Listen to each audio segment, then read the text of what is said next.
As a son who aimed to carry the mantle forward by getting a job in the Central Bank of Nepal, or as a student who had decent grades and was planning to enter one of the top business schools of Nepal,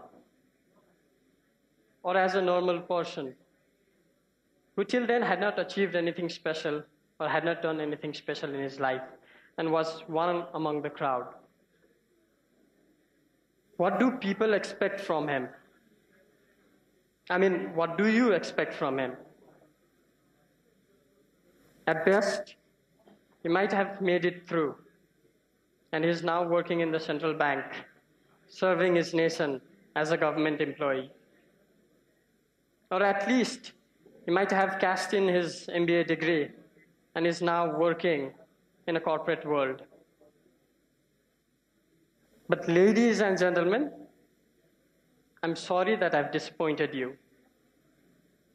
Because today, I do not stand where I'm standing right now. I stand somewhere else. I've become someone else, and I belong here. I'm Deepesh Poudel, a theater practitioner, and this is how it all changed.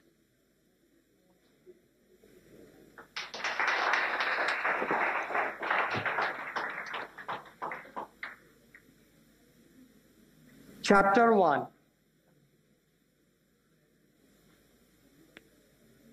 The Dead Weight Loss.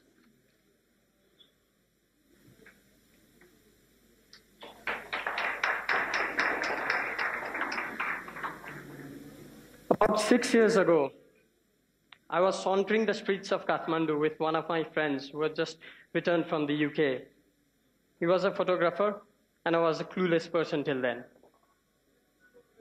We were talking about politics. We were venting our frustrations on the politicians, on the citizens, on the systems. Why politics? Because that was a special day. That was a special day because it was graciously gifted to us by Mr. Mohan Vaidya as a banda, a nationwide Nepal banda. We were strolling down the streets of Kathmandu, where I reached this point. I saw a mob of protesters pass us by. They were brandishing their party's flags. They were chanting slogans. They were enforcing the series of bandas. They were wearing bandanas with the party's name imprinted on it. When I saw that, a sense of urgency sprang on me. I wanted to protest, but I didn't know how to. So I asked my friend, please, could you please take this moment in your camera? Can you capture this moment? He asked me what moment. And I told him that I want to lie down straight, flat on the street. He hesitated for a moment, but I went there and did this. People were watching me. The protesters were watching. But it kind of generated a strange, surreal feeling in me. It was a feeling of liberation, a feeling of freedom, a feeling of connection. And I realized for the first time in my life, I had actually expressed myself, my inner voice. And my expression was my protest. Days went on, and I had this strong sense of addiction towards these kind of protests. It started to fascinate me. And I knew I was doing MBA, but I thought that I was losing grip of my main aim, that was getting a job in the central bank. And I called the same friend, and I asked him to join me in a place. We went to a place which was unofficially turning into a dumpster. People littered everywhere. The place was a pile of human defecation and rubbish and garbage. And I was well dressed. I had a meal package. I went in there and we captured that moment. Trust me, you wouldn't want to know about the smell.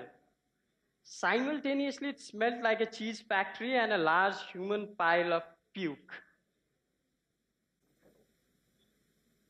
But we captured that moment, and I called it Chapter 2, My Dual World.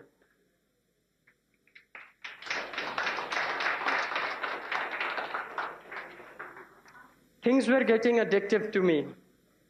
I moved on.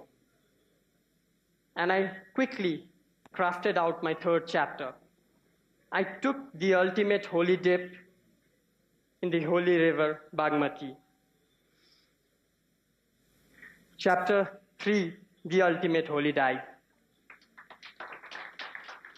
Believe me, this is something before the Save Bagmati campaign. So believe me when I say I've tasted the real taste of Bagmati. And I'm presuming it was something salty and a diluted form of human defecation. I'm presuming it. So now when I brought these three incidents together and I stitched it and in retrospection, I thought about it, I wonder, why did I do this? Was it because I hoped to attract some audience? Was it because I wanted to become popular overnight? It didn't matter. The outcome in terms of the photographic excellence, my expressions, people's remark after seeing these photos, it did not matter. What mattered the most was the process in between. And this process of protest had changed me. It brought me to a new bizarre world, an abstract world, a complex world, a world of theater. Chapter 4, My Life in the Spotlight. Theater changed me upside down. It taught me to be more disciplined, taught me to be more self-observant, taught me about patience, taught me how to be ruthless when it came to expressing my ideas. It changed my lifestyle. But I realized theater did not change one thing. That was my intent towards protest. That means I still protest.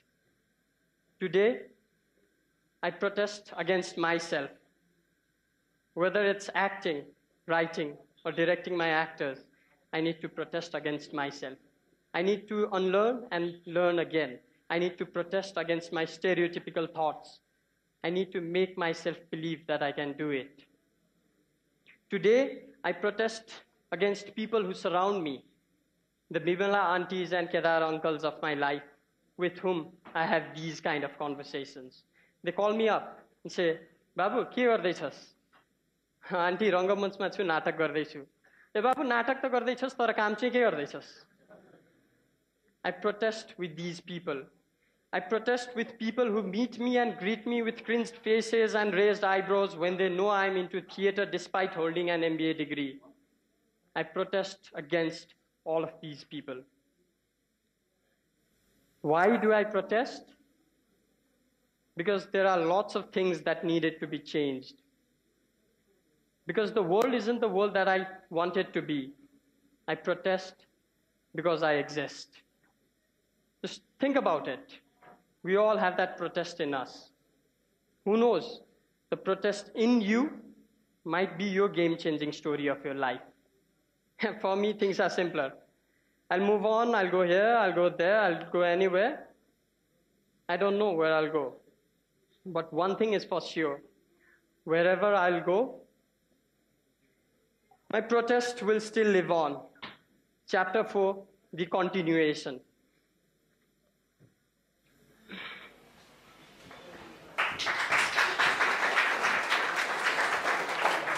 Thank you.